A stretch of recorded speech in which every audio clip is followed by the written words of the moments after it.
Good morning, everyone. My name is Sudhir. So I was part of this particular training in Docker and Kubernetes from past 2 years in this training project actually. And I was working in the IT industry where it's telecom client, which we completely work on OpenStack deployment on Kubernetes. So that's the main goal of this.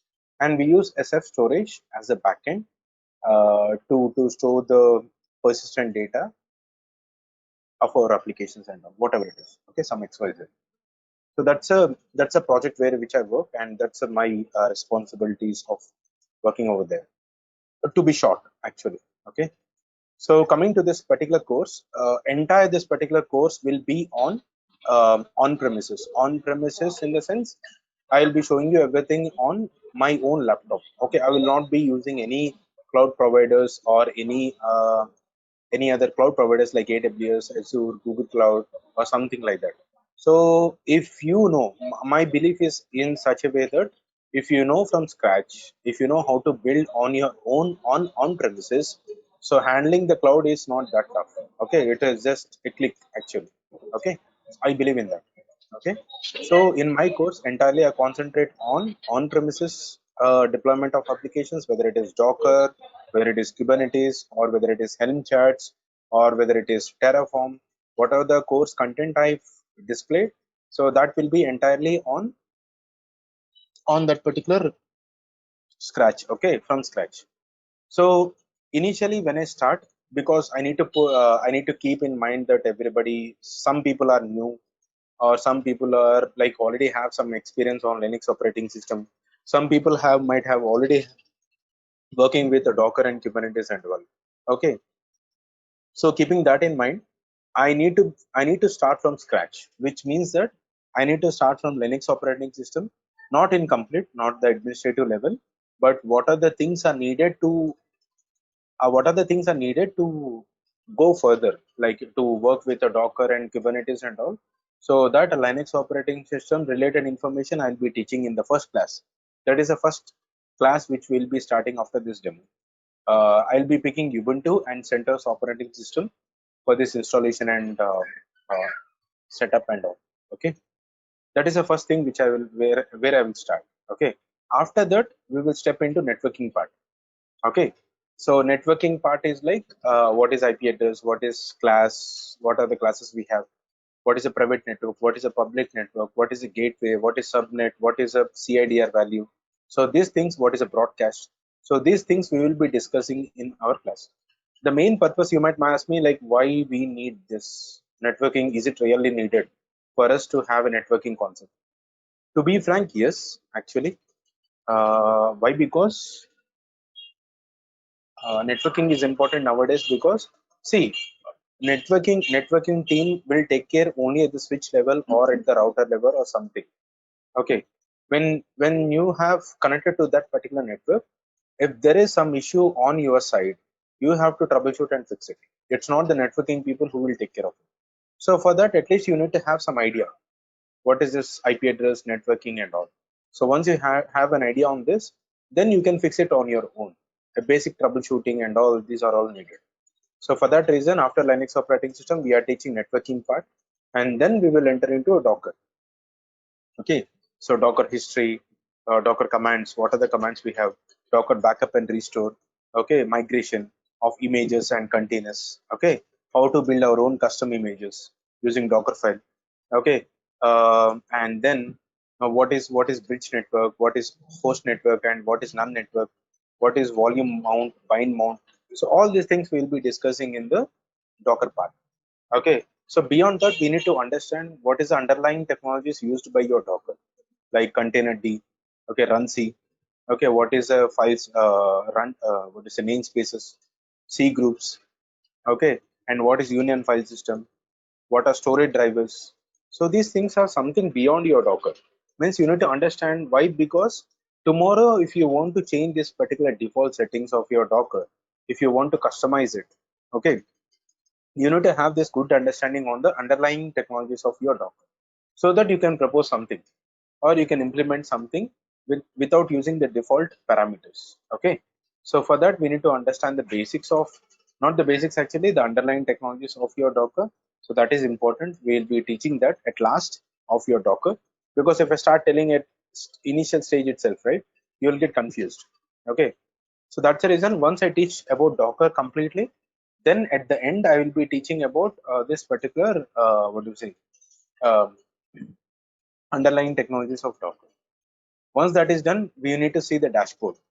So in order to access your Kubernetes Docker from the CLI, we use that CLI commands. But when you work with a dashboard, okay, when multiple users need an access to your containers and all, instead of you giving them the server access, we will create a dashboard. Okay, for that, in order to create a dashboard for us, for Docker, we have a port trainer. So port trainer is an application which is used for as a dashboard for your Docker. Okay. Once this Docker complete concepts are done, then we will enter into the next concepts in Docker, that is nothing but Docker Machine, Docker Swarm, and Docker Compose. So these are the other tools respective to Docker, means that these are the part of the Docker actually. Okay, if you look at this, let me show you the slides. Let me start with that.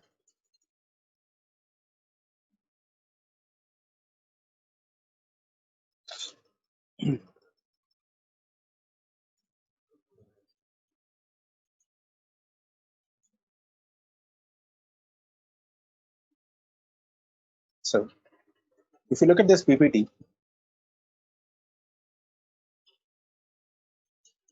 so Docker has so many tools. Okay, among this, uh, Docker engine is the base thing which we talk about. When you're trying to create a containers, we use a Docker engine. People got habituated of following this as a Docker, but it is actually a Docker engine, right? And under the Docker, these are the tools which we have: Docker engine, Docker machine, Docker Sudhir, compose, and Docker swarm. Yeah, yeah, Sudhir, sorry to stop you. So you will share this recording to us? PPT. Yeah. Yeah, sure. That's the reason we Okay. are Thank you. asking email address and contact number actually. Sure. Sure. Thanks. Thanks a lot. So the concepts of this particular Docker, in the sense, first we need to cover in-depth concepts of Docker engine. To have some customizations or some additional advantages, we use these three tools: Docker Machine, Docker Compose, and Docker Swarm. Let me tell you in simple way what is the purpose of this Docker Machine, Docker Compose, and Docker Swarm. Coming to Docker Machine, let's say, for example, I have a Oracle VirtualBox. If someone One doesn't second, know about Sudhir. Oracle VirtualBox, you One can second, Sudhir. also imagine that VMware Workstation. Okay, so let's say, or AWS account which you have, AWS or Azure account, whatever. Hi, Sudhir. Yeah. One second. So, Sudhir, before, sorry to stop you. Can you, before explaining what is the Docker engine, can you tell what is Docker? Wait, I'm actually. No. I'm just coming with the syllabus. Then I will talk Okay. about this. Again, I need to talk about this. What is a virtual machine? Why we came to the containerization technology? So these things I need to. I'm talking about syllabus right now. Okay. Okay. Yeah. So in order for people to understand what is this Docker machine, Docker Compose, and Docker Swarm, just I'm giving one line word. Okay. No need to worry. So Docker machine is something where if I want to spin up a VM, or if I want to spin up a VM and install Docker on it automatically, so this tool can be used, Docker machine. Okay, so with the Docker machine in Oracle VirtualBox, I can spin up a VM and it will have a Docker installed. Okay, so for that to be automated, so we can use a Docker machine. What is Docker Compose? Docker Compose is an orchestration tool. Orchestration in this, a simple example I will give you. Let's say when you want to create a container, we will pass so many parameters like name, what is the volume you want to use, what network you want to use. Okay, what are the port numbers you want to expose. Okay, so these things you will write in the CLI. So every time for us it is bit tough to remember those options, and you might forget it, or sometimes you will might miss some options. Instead of that, whatever I want to do, I will write in a file.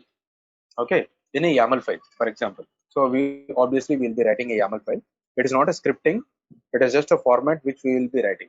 Okay, so in the YAML file I will tell, okay, I want this container to be created, this should be the volume, this should be the network, and this should be the port number to be exposed, and this is the image I want to use. These are the parameters I will define in the file, and that file I will pass an input. Okay, so this particular concept is called as orchestration. So in order to achieve orchestration in Docker, we have a tool called Docker Compose. Okay. Before Kubernetes came into picture, we used to have a Docker cluster. That is nothing but Docker Swarm. So Docker Swarm used to form a cluster and we used to deploy applications. But the problem is Kubernetes has more advantages and more options compared to Docker Swarm. And the contributors related to Kubernetes are more high compared to Docker Swarm. Okay. So there are advantages and disadvantages, but comparing the functionalities and all, Kubernetes has more functionalities compared to Docker. So that's the reason everybody shifted or using Kubernetes more than Docker Swarm. Okay, but the one particular simple thing, but one thing Docker Swarm has advantages nothing but creating a Docker Swarm. It's one click. Just just we need to install Docker. That's it. We can convert your Docker engine into Docker Swarm cluster. But whereas Kubernetes, we need to install so many packages. Okay, so these are the Docker tools which we are going to discuss. Once these Docker tools are done, then I will step into YAML, how to write a YAML files. Okay, what is a JSON, what is a YAML file, how to write a YAML file. Okay, so even in Docker, I will try to deploy some applications called WordPress, Nginx, MySQL, and then Jenkins. So these are the applications which I will try to deploy on Kubernetes as an example, and I will show you how to use plugins and how to use so in-depth concept of it. Okay, once this is done, then we will step into Kubernetes. On the Kubernetes, we will try to understand the architecture and all. Anyway, I will try to explain from Kubernetes and Helm after this explanation. Okay, so till here this is the syllabus, and after that it will be Kubernetes, Helm charts, and Terraform. That will be the three tools which we are going to discuss after Docker. Okay, so let me come back to the point why we need to go for containerization technology. Okay, so let us first dig into what is hypervisor. So generally everybody knows, few people already know about hypervisor.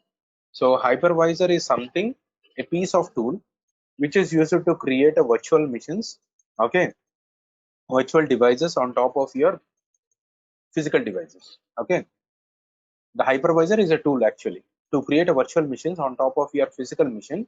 We use this hypervisor. Okay, there are two types of hypervisors, type 1 and type 2.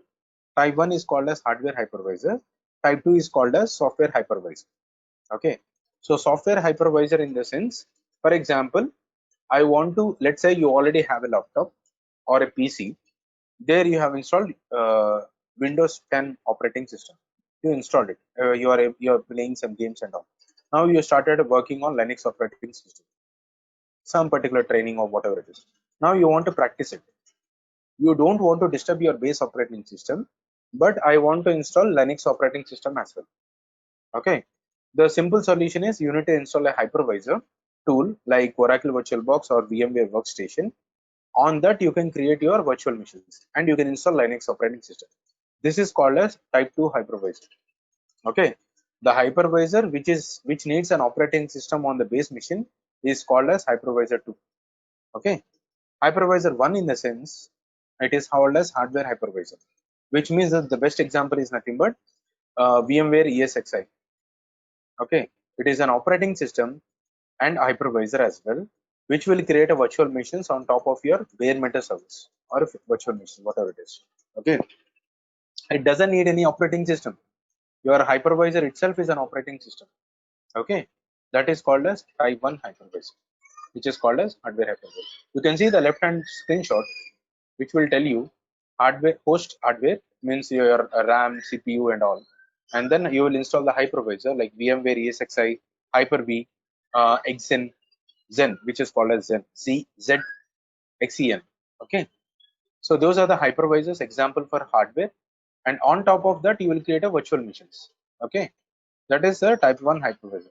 In type 2 hypervisor, on the hardware you will install an operating system like Windows, Linux, whatever you want, and then you will use a hypervisor to create your own operating system if you want to install multiple operating systems.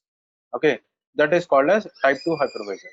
For example, we have VMware Workstation, KVM hypervisor, okay, QEMU hypervisor, and we have Oracle VirtualBox. Okay, so these are the examples for type 2 hypervisor. Now, when we have these kind of solutions, why I need to go for containerization technology? Is that really needed? Yes. Why? Because let us talk the disadvantage of this, and then we can go into the containerization technology. The disadvantage is nothing but, let us take a simple example. For example, okay, there will be a lot of customizations, but I'm talking about simple example. Let's say on type 2 hypervisor, let's say you have created 3 virtual machines. Okay, let's say your base operating system is having 16 GB of RAM.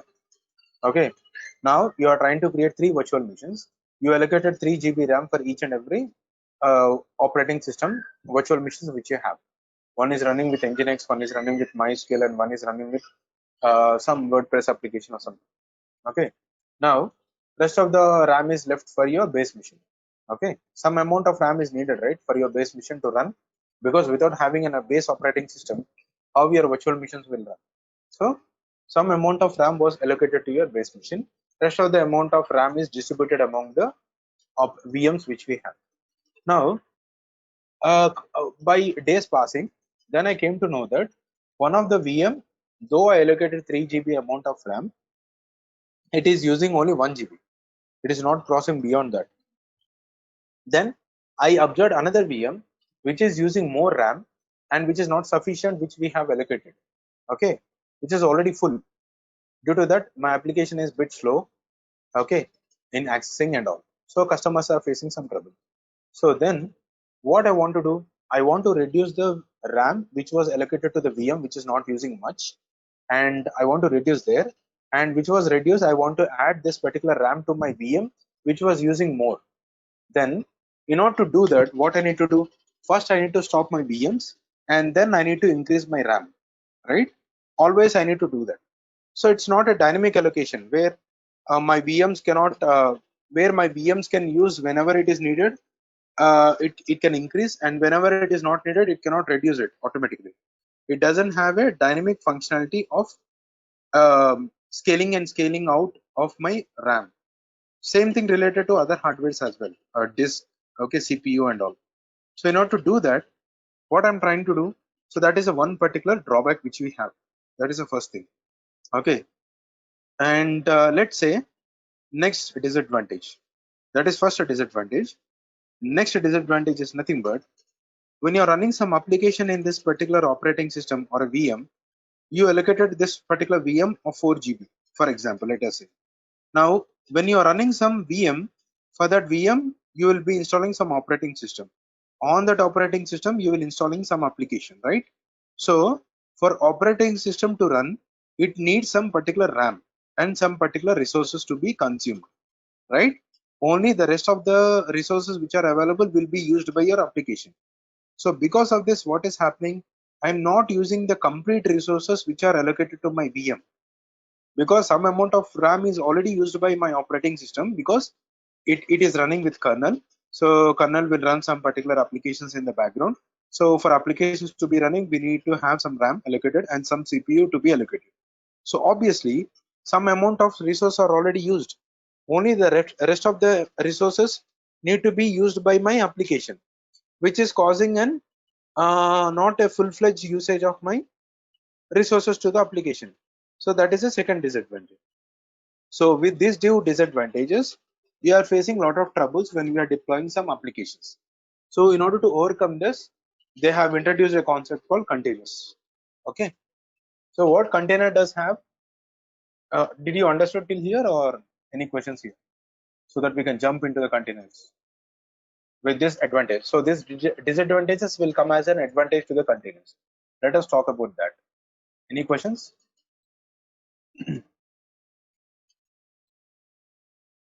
No? Thank you. So let us come into the containerization technology. So in the containers, let's say this is your infrastructure, means like hardware, and on that you will be installing some operating system. So without operating system, you cannot install Docker. Okay. So once a Docker is installed, you will be creating some containers. What is this container? VM, okay, we know that. We will install some operating system using ISO. What is this container? Will this container will have an operating system? First answer is no. Then how it will run an application without having an operating system? The answer is, it doesn't have an operating system, means it doesn't have a kernel.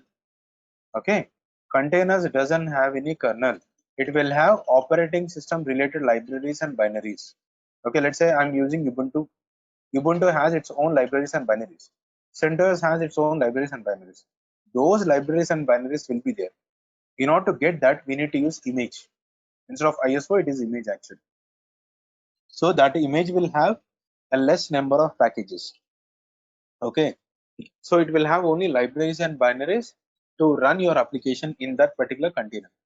Okay, for that we need to download the image. Using that image, we will create a container. Once a container is created, container doesn't have any operating system. Obviously, whatever the application is running in that particular operating container, the entire resource will be used by your application, not by your operating system, because it is not there. Okay, so first disadvantage we have overcome in the container. Okay, let us see the second disadvantage. Second disadvantage is nothing but this container is having some, let's say it is created initially with some amount of RAM and CPU. Now the application started, usage got increased, like number of users got increased, so the application needs more RAM and more CPU. Then what will happen in the background? Container will start asking more amount of RAM and CPU, and then it will allocate to your container if it has. So it is a dynamic, it doesn't need any downtime to your containers. It will increase and it will decrease based on the usage.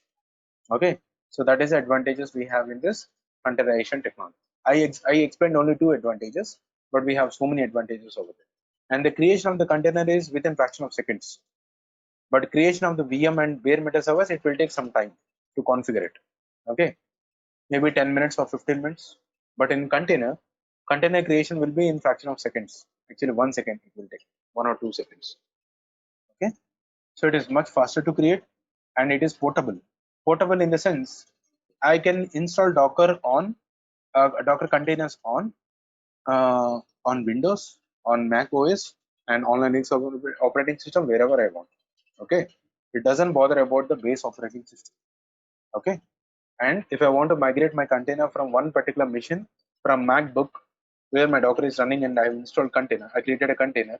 That application I can migrate it to Windows where I'm installed Docker. Okay, I can migrate it from anywhere, wherever I want, and the RAM and CPU will be used by your base operating system. The containers will talk to the Docker, and Docker will allocate some amount of RAM and CPU to your container. Okay, so this particular CPU and memory is shared among the containers. It is shared resources. Okay, so for a VM, we'll have a dedicated resources. Okay, so those, it has its own advantages, but nowadays this is our criteria. Okay, we need to have our application, and the entire resource should be used by my application, not by any other applications. Okay, so this is the advantage of using containers over VMs and bare metal servers. Okay, now why I need to go for Docker? In the containerization we have so many tools like LXC, we have LXD, Docker, we have Containerd, we have CRI-O, we have RTX-D. So there are so many containerization tools. Among this, why we are going for Docker in this sense? Docker is portable, it is user friendly, and then it can be installed on any platform. Okay. Whereas if you pick, for example, before Docker came into picture, we used to have containerization technology by using LXC or LXD. LXC and LXD are only for Linux. Okay, Linux containers, LXC, Linux containers. That is only for Linux operating system. If you want to deploy containers on Windows or Mac operating system, it is not possible. We cannot use those tools to create a containers on the MacBook or Windows operating system. Okay, to overcome this kind of things, Docker came into picture, and Docker is portable. You can install anywhere, wherever you want, irrespective to your base operating system. Okay, and Docker has more tools like registry. We can build our own registry, we can generate our own certificates, we can secure it. Okay, we have own volumes, it is easy to configure, we can build our own images. So there are so many advantages compared to any other tool which we have, and it is flexible to use. It is not that complicated. Okay, just we need to install the Docker package, done. After that you need to execute the CLI commands. Okay, so that's the reason we are using Docker compared to any other tool in the real time. Okay, but when coming to Kubernetes, we are not using Docker as a backend. I'll tell you what is the reason behind that. in the class actually, but not now. Okay. So this is about container. This is how the architecture looks when you use a Docker. Docker or any containerization tool. Okay, this is how the architecture looks. I don't want to explain this right away. I will explain this in the class because it needs some idea before this to understand. Okay, you need to understand what is metadata, what is namespaces, what is images, what is containers. Okay, so these things you need to understand. What is gRPC call? Okay, what is a Go language? Why we use a Go language? Okay, so So these Sudhir, things sorry you to need to stop understand. you. What is container D? So Go you ahead. told like container is nothing but a image. It's a hard-coded image. But what is Docker? See, Docker is one of the tools you use to create a containers. See, how will you create a container now? So we have seen the advantages of a container. I'm telling you that we have so many tools to create a container, but among this we are using a Docker. Why we are using Docker to create a containers in the sense it has so many advantages like portability, okay, migration and all. There are so many other things to be done. So So Docker these is things, operating system. no, it's not an operating. It's a tool used to create a containers. Okay, it's not an operating system. It's just a It is tool. just a Okay. tool. Sudhir, Tool actually. Yeah. isn't Docker an image and container the one that runs the image? No. See, container is where you will deploy your applications. Okay. Using Okay. Docker, first we need to pull the image. See, on a VM, what we will do? We will download the ISO, and using that ISO, we will boot up the VM or a bare metal server. That is what we used to do generally. Okay. And coming to the Docker or any containerization technology, first we need to have an image. That image will have only libraries and binaries of that particular operating system. Let's say I'm using Ubuntu 18.04 image. So it will have only libraries and binaries of that particular Ubuntu 18.04 operating system. It will not have any kernel and any other packages. Now, using that image, using this Docker tool, I'm trying to create a container. Which tool Okay. creates the image, Sudhir? We will not create, see, custom images we can create through Docker, which is called as Docker file. We will write a file. In that file, we will say these are the things which I need to have in image. Once Okay, you sure. convert that Docker file into image, that is the image which you have built. But there are some predefined images which are developed by official community itself. Let's say Ubuntu developed their own images, CentOS developed their own images, official images actually, okay, trusted images. So you can use that images and you can modify based on your requirement. Okay. So these images they So change Sudhir, based in upon one the image, one target OS, you operating mean to system. say? Sorry, just let me ask this question. Yeah, go ahead. Sorry. So these images they change based upon the target operating system, right? Meaning Yes. you have to create separate images for Yes, of course. CentOS, Let's for say Windows. you want to run some Python script. Okay. I want to run Python script on Ubuntu operating system. So first you need to download your Ubuntu image. And then on that you need to install Python package and then you need to run your script. Okay. Let's say you want to install some So Sudhir, Nginx you mean to say one image, one OS? Sorry. Yeah, go ahead. One image, one OS? You mean to say? No. One image, No. one OS only? No. Using, see, for example, I'll tell you. With one ISO, how many let's say I gave you 10 laptops. I gave you one ISO CD.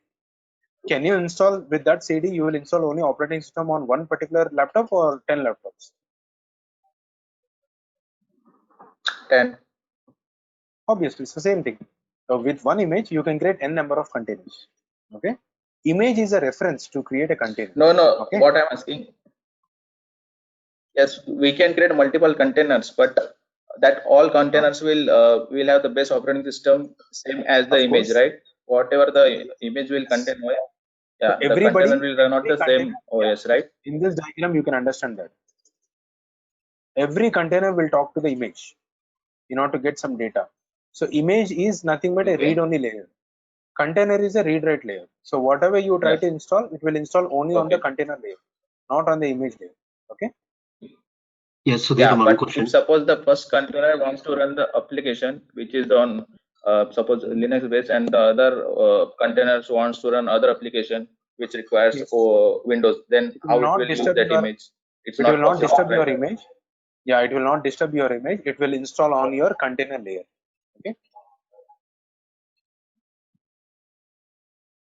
Okay. Okay. Okay. Yes, Sudhir, one question. So, Yeah. so this is a basic question. Sorry, so I miss Go ahead. maybe. No issue. Yeah. So, can you tell me before Dockers? So, let's say I have 18 servers in production. Okay, 18 servers. Okay, the Okay. production deployment is done in 18. What is the problem which Dockers is solving now? Can you explain that? What is the Let us say we problem have. within? Yeah. First is like resource consumption. Okay. When the applications are running in particular bare metal servers or something, resource consumption is one of the criteria. And let's say I want to run some particular multiple applications.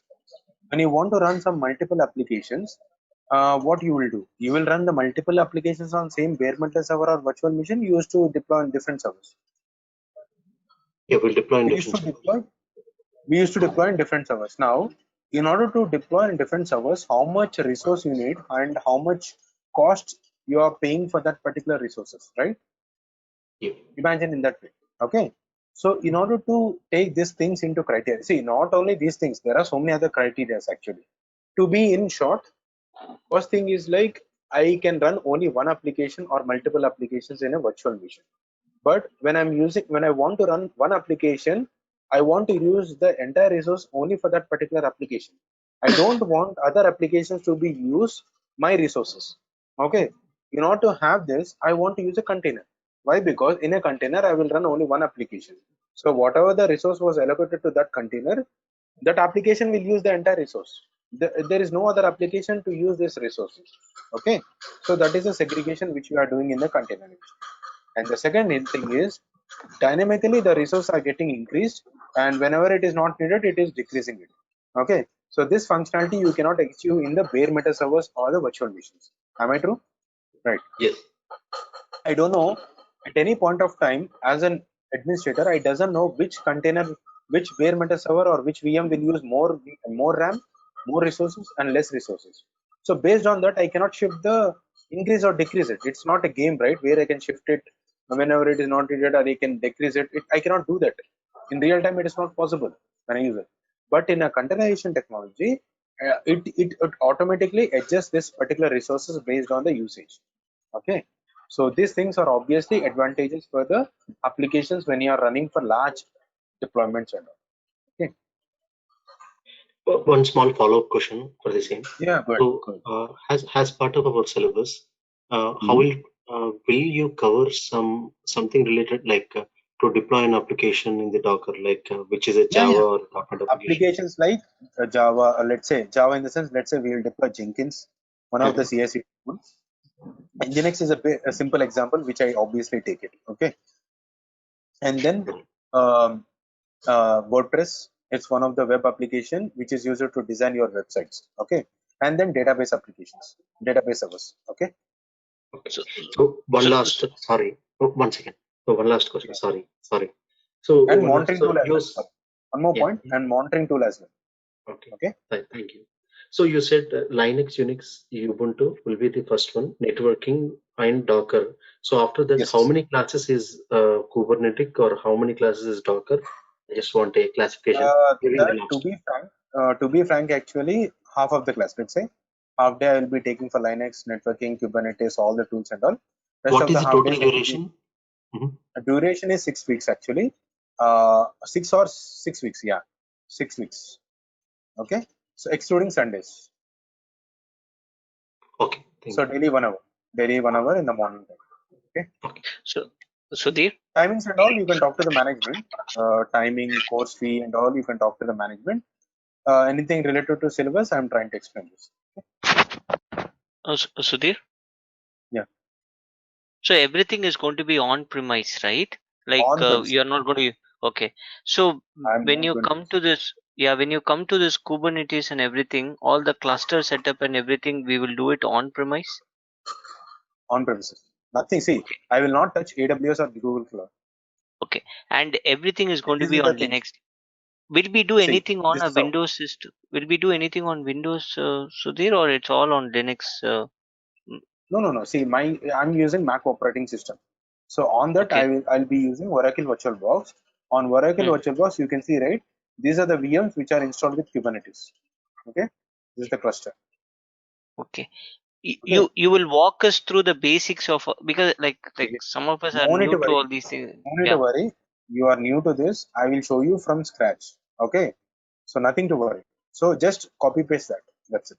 Okay. Okay. Sudhir? And as a part, right, you said we will deploy a web application on Nginx web server, right? Like the technology Web that we server. work is Microsoft technology. So obviously it would get deployed on Nginx, meaning, so Yes. will there be anything like, will you give some demo using on how to deploy some Microsoft based applications as well? To frank, Microsoft, I'm not familiar with Microsoft actually. I'll be open up. Okay. I never with Microsoft applications and all. I was completely into Linux. Okay. So if you need any help, I can assist you. Okay. Okay. But to Okay. satisfy all the requirements, it will be bit tough in this course actually, because you will ask one requirement and other guy will ask another requirement. So I cannot satisfy all these conditions. So the course will go for 2 months or 3 months. No. Okay. But So we what I'm would telling you deploy. is like I will assist you. Okay, Yeah, go but ahead. you would deploy a web application, right, as a part Yes, of of this course. one? Okay. Of Okay. course. Okay. A web application Without and a knowing that, database yeah, application. without doing that, you will never know how to use an application in the Docker and Kubernetes, right? So obviously, I have to tell it. Okay. Thank you. Sudhir, class will be on weekend or weekday? Weekdays, Weekdays. What time? timings and all depends upon the input which we get from the all you people, right? So Yes, what is my your time. comfortable times and all? Hey, My time please, is I'm just only trainer, EST. okay? I am not the decider of this particular timings, course fees and all. I'm just a trainer, okay? Okay. If Thank you. you if you tell me also, I cannot do anything. Okay. Okay. Coming to the point, so this is how it looks, the architecture of your Docker. So we execute the CLI commands, it will talk to the Docker daemon. Docker daemon, see, both can be run on the same machine, or you can run client on another machine and Docker host on another machine. Okay. This communication also I can show you how to do it. Okay. That is a part of the task and all. So the course will be something like, I will give you a task daily and you need to complete that particular task. Okay. If you're not able to complete it, it's not like that I will give you a punishment at all. It's not like that actually. So on the weekends, I will try to explain that. Okay. You'll get 1 week time, week time actually, 5 days or 6 days. If you're not able to do it on Saturday or Sunday, we can discuss it. Okay?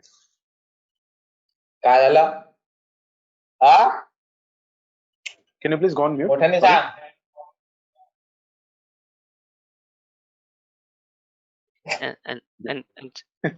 And Sudhir, you would help us from setting up the VM to all those things, right? No need to worry. That Okay, things, thank you. everything I will show you. No need to worry. If you don't forgive you, completely new to this. So Sudhir, Yeah, you can unmute actually. Yeah, Sudhir, Yeah. which web server you are using? Nginx and Sorry. Apache Web Server. See, Sudhir, this class is purely based on Kubernetes, right? Docker and Kubernetes, yes. Kubernetes. So why? So what is the reason why we want to vote for Kubernetes? Can I come there? It will take few minutes. Okay. Let me complete Sure, this and sure. I will come there. Kubernetes. Sure. I'm getting some questions, so that I'm answering that. So I stopped here. Okay. That's okay. So let me continue. Any questions, I will take it up at the last. Okay. So let not disturb other people as well. So here Docker architecture looks like this. Okay. When you execute some commands, it talks to the Docker daemon.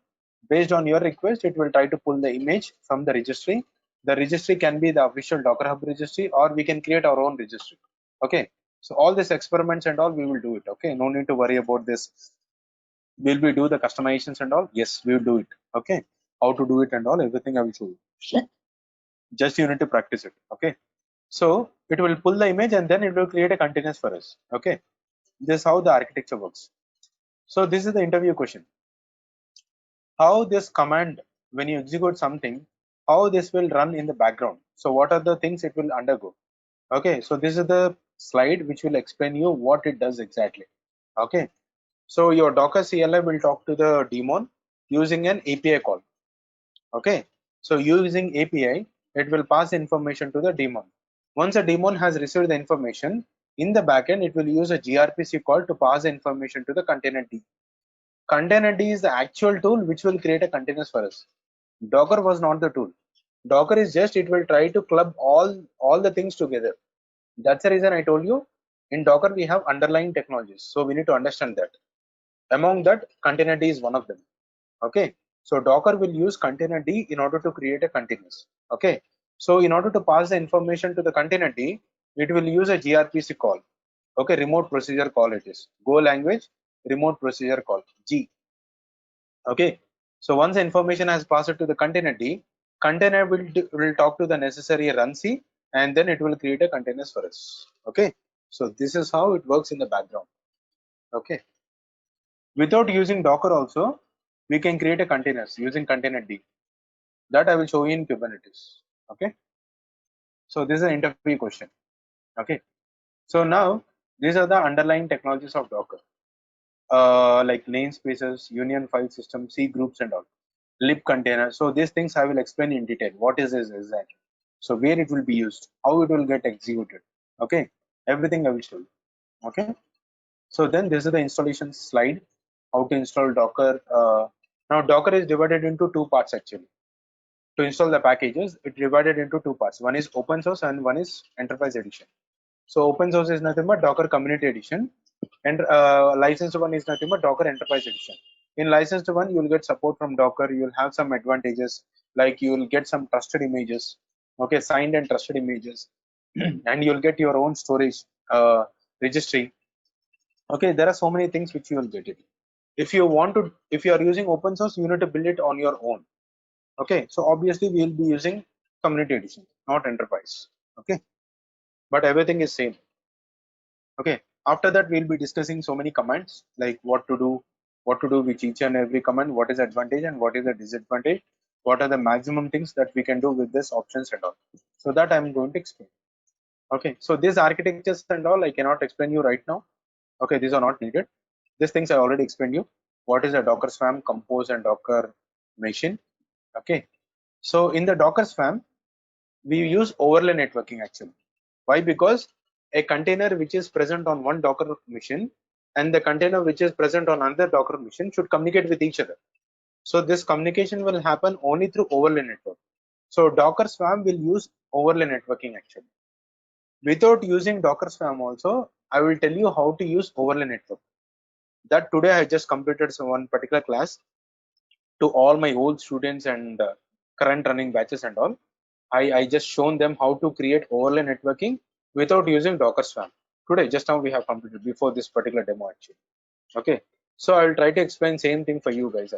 Okay, how to use overlay networking. So that is important actually. Why? Because Kubernetes is also using overlay networking.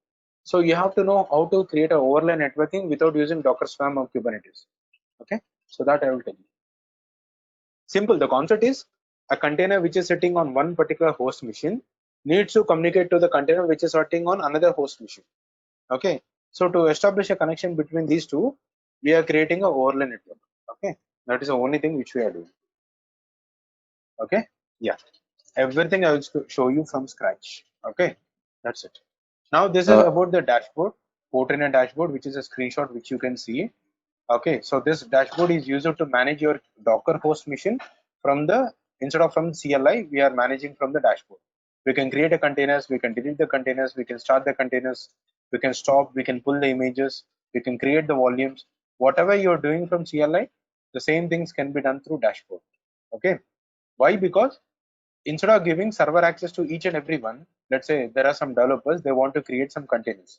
For them, I cannot give the server access, right? So instead of that, what I will do, I will deploy a dashboard like this, and I will create a user access for that particular person, and then I will give the logins to him. That's it. He will log in and he will do only that particular task. Okay, based on the role which I have given to them. That's advantage we have. Sudhir, one question here. Is given by Docker only, Sudhir? Sorry, it is not provided by Docker. It's a third-party tool. Okay. Yeah. Okay, Sudhir, one question here. So, you mentioned about the overlay networking, right? So, Yes. is it similar to the vMotion that we have in VMware? Can we correlate? To be frank, VMware I have no idea, but it's something like VXLAN technology. You have VXLAN? Okay. Okay. Okay. You Okay. know about VXLAN, right? Yes, yes. L2 connectivity over L3. So that's the advantage of VXLAN, encapsulation and decapsulation.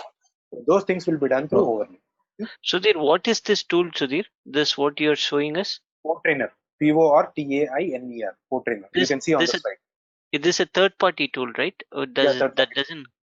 Yes, third party tool. It's not the official Docker tool, a dashboard tool. It's a third party, but it has a license and non-licensed one. We are Okay, using a non-licensed.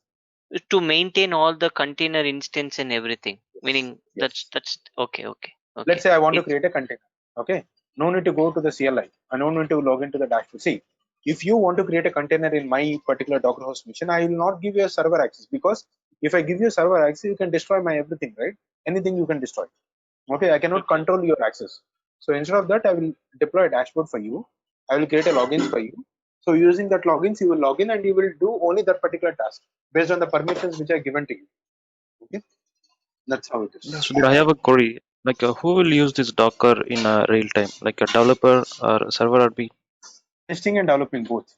Testing and developing. Let's say I want to develop something. I want to deploy some application for testing purpose. Instead of setting up a large Kubernetes setup and all, or Docker Swarm cluster and all, you can just install Docker and you can test it in any way.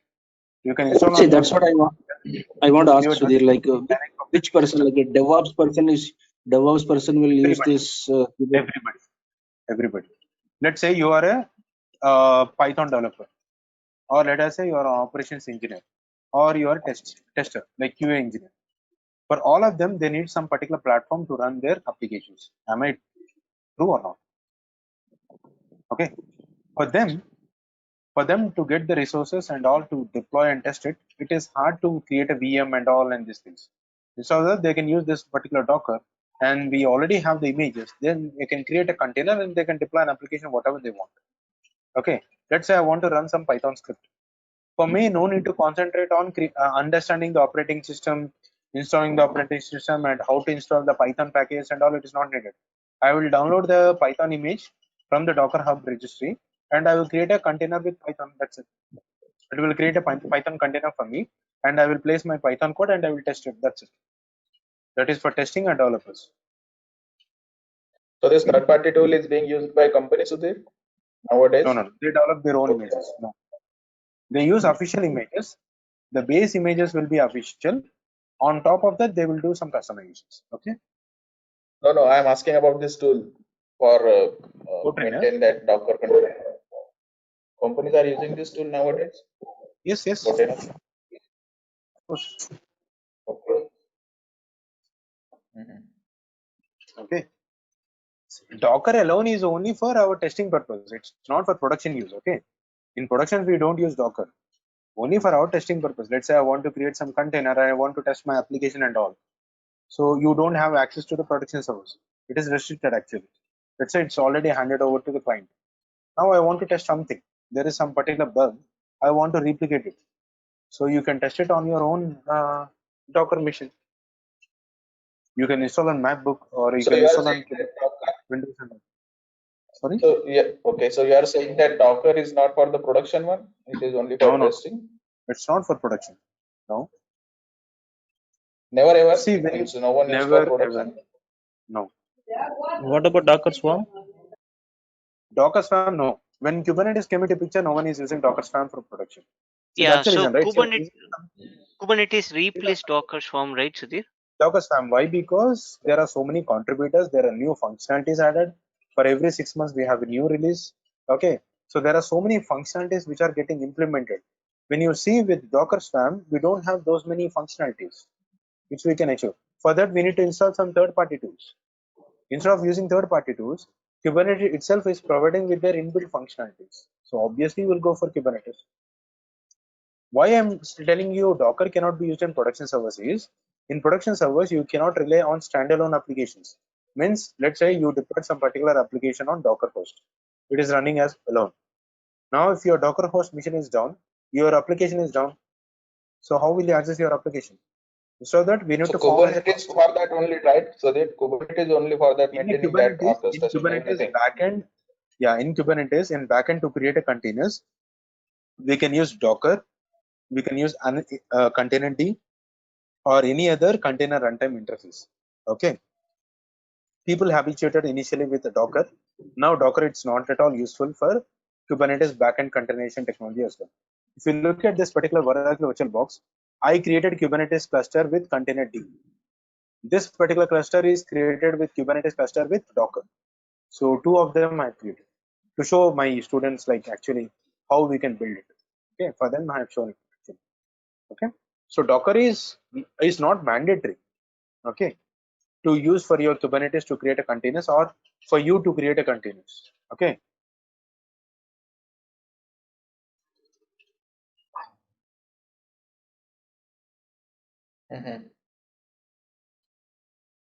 Okay.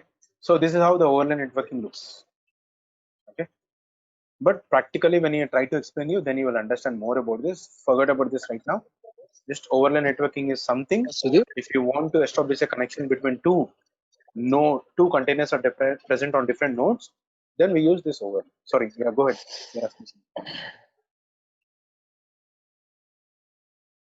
Yeah, go ahead. Sudhir, Yeah, I can hear you. is it possible to install Kubernetes on Windows 7? Kubernetes on? No. Is it possible to install Kubernetes on Windows 7? No. See, Kubernetes in the sense what you want to do. You want to see. I cannot also install Kubernetes on this MacBook, right? So I need to install Kubernetes on my Oracle VirtualBox. This is the Oracle VirtualBox hypervisor, which I'm using to spin up the VMs. On these VMs, I'm forming the Kubernetes cluster. So similarly, on your Windows laptop, you can try to install Oracle VirtualBox or VMware Workstation, and you can create a VMs to install your Kubernetes setup. That's it. Okay. What Understand are the concept, right? the tools you have to cover in this session? I mean, in this course? Linux, Ubuntu, CentOS operating systems, networking, Docker, Docker Swarm, Docker Engine, Docker Machine, okay, and then Helm charts. YAML, how to write a YAML file, how to write a JSON file, and then Kubernetes.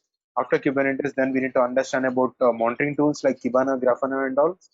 Okay, and Prometheus is one of the monitoring tool as well. And then after that, we need to run about Helm charts, and after that, we will be explaining about Terraform.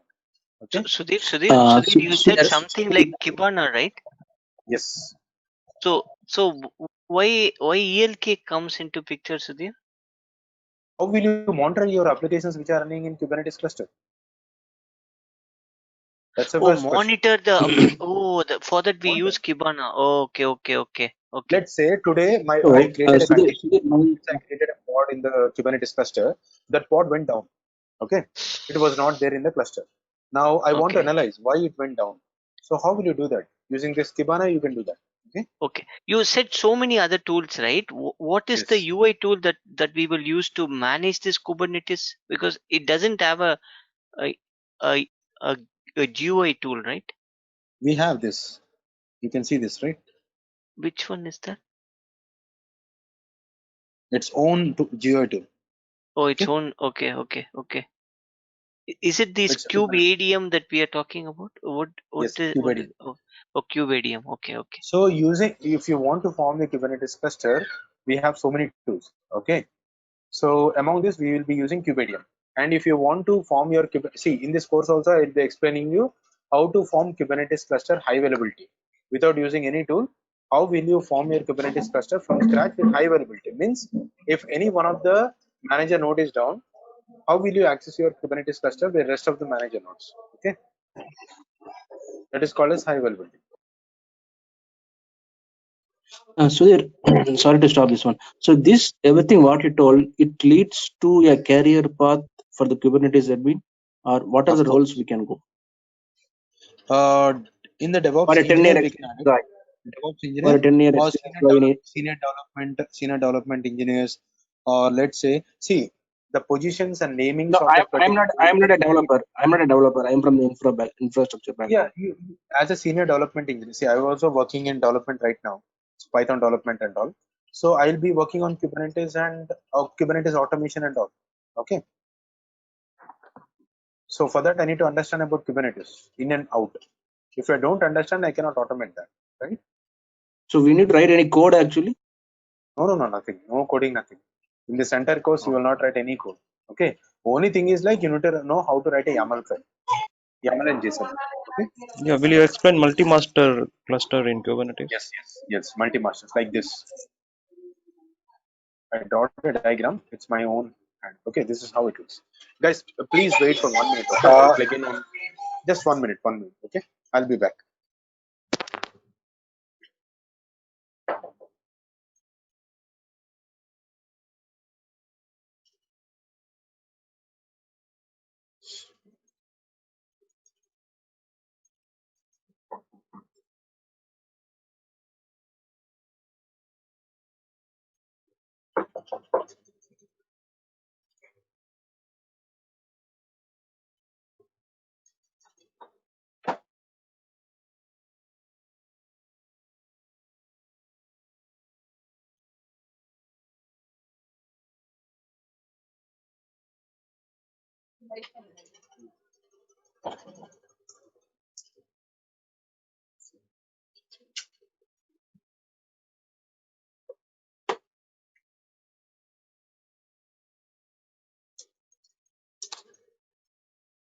Yeah.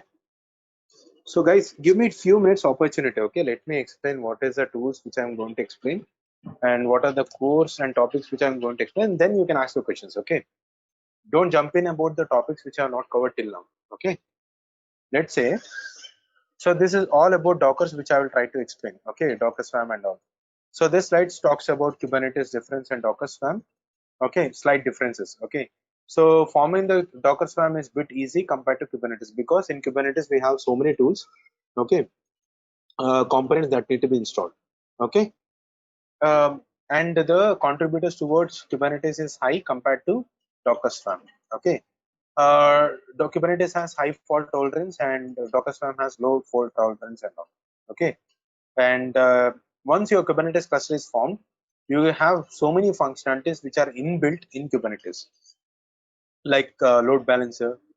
Okay, like ingress means like if you want to communicate your cluster from outside and all. So we have ingress and all. Okay, so these are the advantages which we have in Kubernetes. And if you want to use some external storages to your Kubernetes cluster and all, that we can do it. Okay, there are so many advantages, but I cannot explain you right now. Okay, but compared to Docker Swarm, Kubernetes is the right choice for you to deploy applications on a cluster. Okay, never use Docker Swarm for production. Anyway, though, no one will recommend you, but in productions we have to use Kubernetes cluster. Okay, so this is a simple example for writing the YAML files. So I'll explain you how to write a YAML file and what are the syntaxes we need to follow. It's not a scripting language, it is just a format which we need to follow. Okay, after that, this is the Kubernetes architecture for us. It is a simple Kubernetes cluster. It's not high availability. It's a single master node and rest of the worker nodes. Okay, on master nodes we have some components which are running. On worker nodes there are few components which will be running. And once these components are installed, then you will have a Kubernetes cluster built. Okay, let us see what are the components that are installed on master server. One is API server, control manager, scheduler, and etcd. So etcd is called as a key value pair storage, which will store the cluster related information, metadata information of your cluster on this etcd. So similar to etcd, we have other key value pair storages as well, like console, zookeeper, and all. This can be used, but the recommended one is nothing but etcd. Okay, coming to the next point, what is API server? API server is the actual component who will receive the information first. Okay, from wherever it is, from the user or from the worker nodes. First API server will receive the information, then API server will pass the information to the rest of the components. Okay, then let's say I want to create a container, and actually in Kubernetes it is called as pod. Let us say I want to create a pod. Okay, when I want to create a pod, first API server will take the information, and then it will talk to the etcd and it will see whether this pod is already existing or not. If it is not there, then it will store the information into the etcd saying that I will be creating this particular pod, this will be the container, and this will be the name, and all these details will be stored. Once it is done, it will send an acknowledgement to the API server. Once the API server has received the acknowledgement, then it will pass information to the scheduler.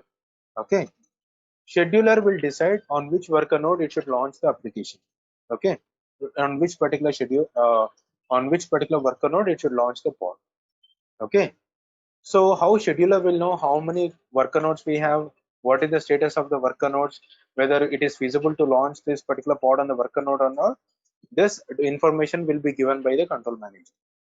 So scheduler cannot talk to the control manager directly, or scheduler cannot talk to the etcd directly. API server is a mediator between them.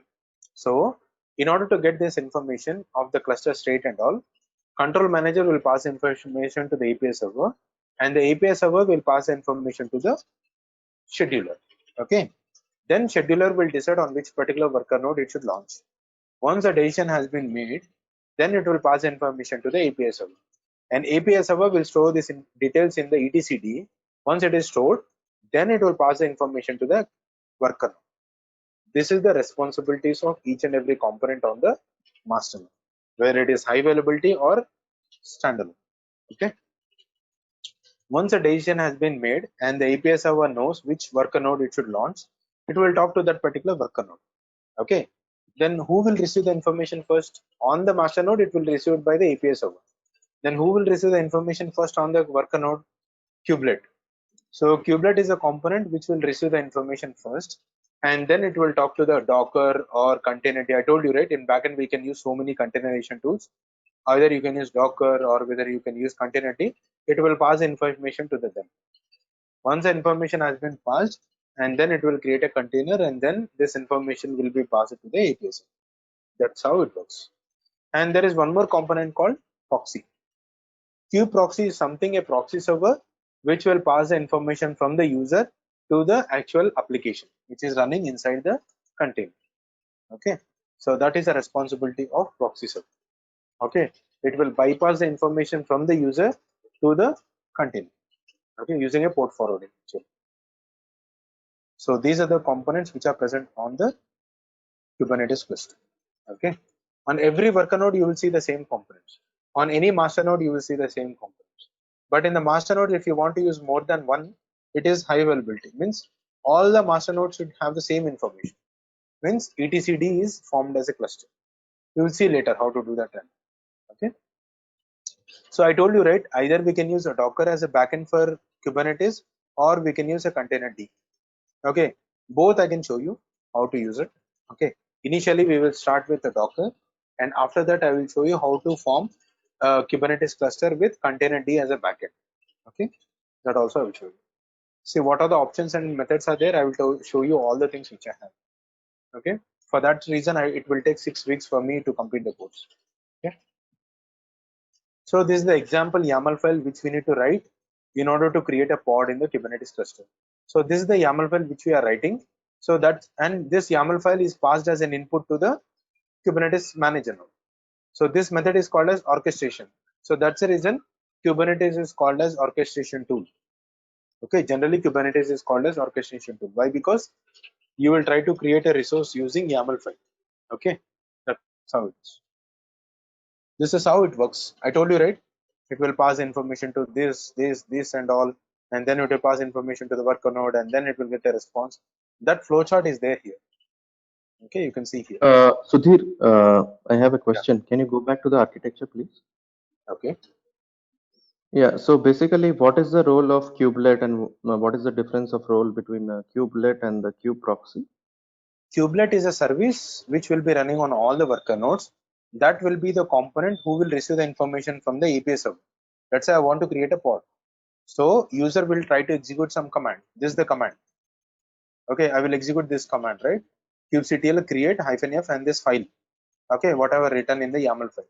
So when I pass this information, API server will receive the information, and then it will talk to the worker node based on the decision made by the manager node, and then it will create a container for us. So in order to create a container, kubelet will receive the information first on the worker node, and then it will create a container for me.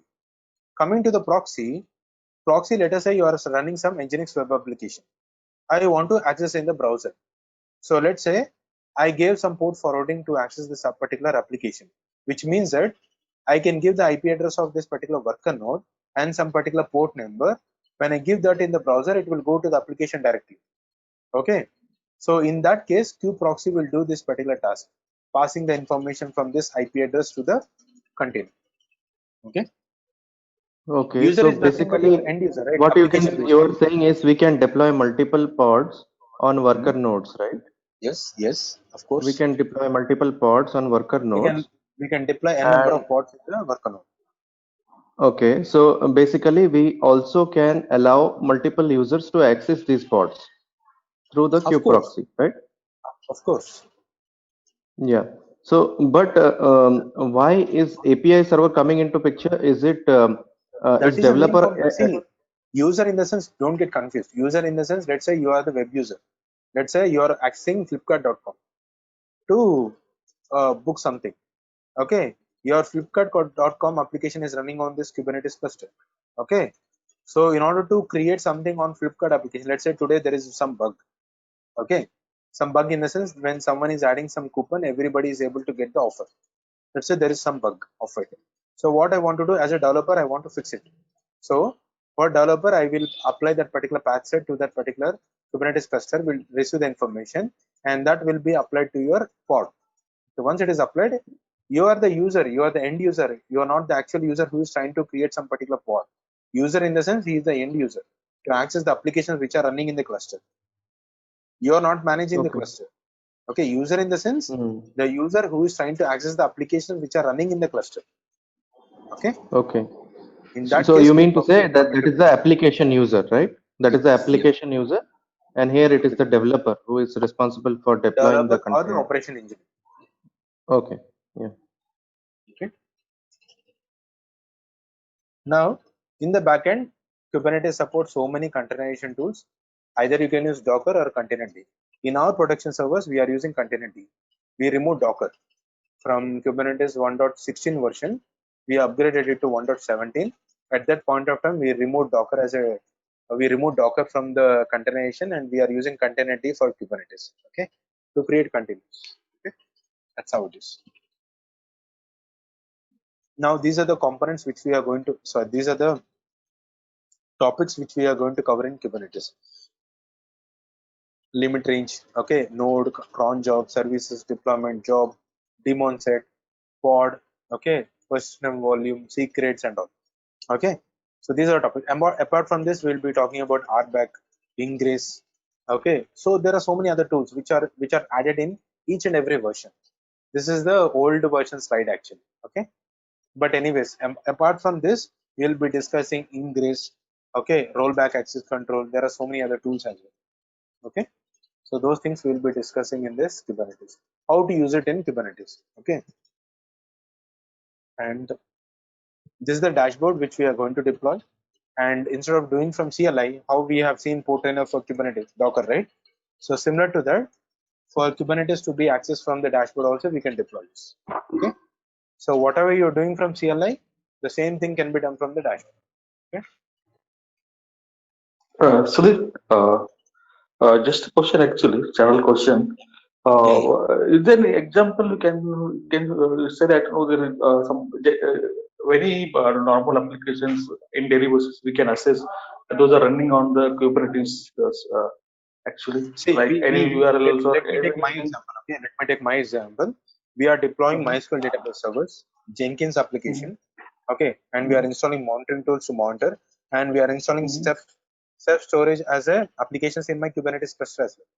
Okay, there's so many examples. Okay, it all depends upon your application which you want to deploy on the Kubernetes cluster. What are the ways we have? Which method I need to follow? Okay, which will fall? Which if I follow this, what will happen? So this analysis and all this you need to understand. Okay, so this will you will get it based on the once you have good understanding on this particular Kubernetes tool. Okay. Okay. You can deploy any application, whatever you want. So actually, currently, like see, we have many URL applications like Flipkart, Amazon, and all those things. Right? They are actually running on the Kubernetes, or they are actually, I mean, like, kind of deployment followed by the Kubernetes or any other system? That question is I cannot answer it actually. Right now, I guess they are still running on bare metal servers, okay, with high availability. Mhm. I don't think so. Still, they are running on Kubernetes first, okay. Mhm. But we are running OpenStack. It's one of the cloud provider. But it is an open source like AWS, okay. We are running AWS kind of cloud provider like called as OpenStack. That on our Kubernetes cluster. You can imagine. That is, if Yeah. you are not talking, please go on mute. Amazon. Sorry. There are lots of Yeah, background noise actually. So if someone can go on mute who is talking right now. Let me mute anyone. You can unmute, okay, if you want to talk again. Yeah. Go ahead. See, it all depends upon the application which you want to deploy, okay. Right away, I cannot tell you that this application only can be installed. No, you can install from small applications like cache servers to the big applications like big data, Hadoop applications and all. Those also can be deployed on your Kubernetes cluster, okay. That's a simple statement which I can tell you. So, Sudhir, it will run on both Linux as well as Windows Server, the Kubernetes? No, only on Linux. Any flavors? We have a desktop version, Docker desktop. In that, they have enabled a Kubernetes option recently, where you can form standalone Kubernetes cluster. Okay, not multi-node. You will not have manager node. You will not have worker node, multiple worker nodes and all. Only one node that will be acting as a Kubernetes. Okay, so it will not run on VMware. Sorry. It will not run on VMware. So VMware has come up with any solution for Kubernetes? Yes, people run. Sudhir, the other thing is like there's also this OpenShift by this Red Hat, right? OpenShift is a specific Red Hat tool. Under that also they are using Kubernetes as a solution. On top of that, they have built a layer called OpenShift, which they want to do some customization, license and all the things they have. Okay, Sudhir, can you mute everybody, Sudhir? We cannot really hear you saying anything. So I keep on doing it actually. Okay. Yeah. So there are 32 people, right? So obviously you'll get some noise. Yeah. So you were saying OpenShift is also based on Kubernetes, but it's Red Hat proprietary, right? Yes. It has Red Hat proprietary. On top of Kubernetes, they have did some customizations. Like they added some layer for authentication, for registry, for getting the images, for Artifactory and all. They did some customizations. Okay. Ultimately, it's the same thing which we follow. You will write a YAML file. Using that YAML file, you will use OC commands instead of kubectl commands. You use OC create -f and the YAML file. That's it. Okay. So the common thing that people say is it's very difficult to manage Kubernetes because it doesn't have all the tools. That's why meaning we were asking why they want to use OpenShift. That's the reason that we got from people. OpenShift is a licensed one and you will get a support. That's a major thing. And it has its own authentication mechanism. Okay. When you are using Kubernetes on premises, you have to build your own authentication mechanism. Whatever you want, like LDAP or LDAP integrated to Keystone or some OpenID. So these are the external things which you have to do it. Or you need to use a certificate-based authentication. Okay. When you are using on premises. But in OpenShift and all,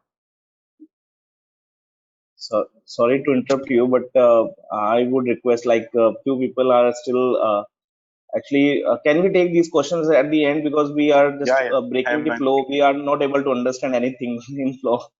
So I would request everyone, please write down your questions so that we can take it in the end. Sorry. Yeah. Imagine from my side actually. Yeah, exactly. I understand your because I was also. That's okay. They might have the concern on this particular topic. So anyway, what I'm saying is, like, let me cover all the topics. Let me cover what I'm trying to explain in this course. Then you can come up with the questions. Okay, that will be easy for everyone actually. Okay. So the dashboard has been deployed. Then we will deploy the monitoring tools. So which monitoring tools we are going to see? Prometheus, Grafana, Kibana. So these are the monitoring tools which we are going to see. How we are going to fetch the data from the containers and all that I can explain in the course. There are different tools actually. Okay, but the main tools are nothing but Kibana is a dashboard where you can see the logs in the dashboard itself. Grafana is a dashboard as well where you can see the metrics like what is the amount of CPU used, okay, what amount of memory used, and these things you can see in the Grafana dashboard. Prometheus is where the dashboard, but it doesn't have much user friendly as compared to Kibana and Grafana. That is also one of the dashboard to check your logs and all. Okay, so these are the three different tools which we are going to see for monitoring and logging. Okay, logging and monitoring actually. Okay, once this is done, then I'll be stepping into Helm charts.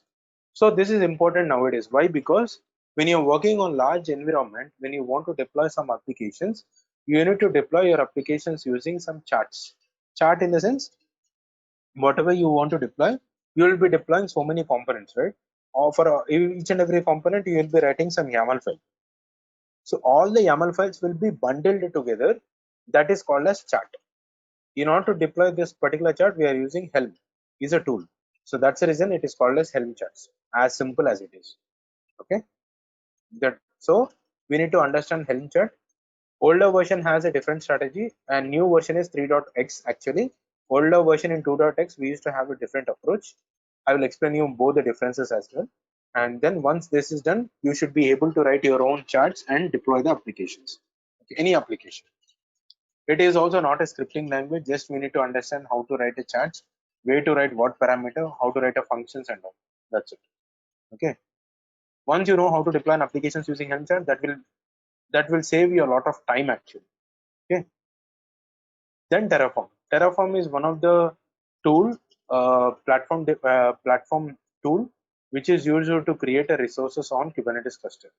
It is not actually that useful, but only just as a part of the course, I just want to show you some examples. Only one or two examples I will show you. I will not go in depth on this. It is not that useful actually, but I added in the course. Okay, just to, if someone wants to look at the Terraform in future, if they were looking at, I just added it. Okay, let's say I want to create a pod. Now instead of creating a pod from CLI and all, through the Terraform dashboard itself, Terraform itself, I can create it. Okay, there also we need to write from JSON format, but it will suffice my requirement actually. Okay, that's how it is. So these are the topics which we are going to. So high availability Kubernetes cluster, we are going to form the high availability like 3 controller nodes and a number of worker nodes. Then how will you manage? Okay, so this is how it is. That's all about your Kubernetes cluster.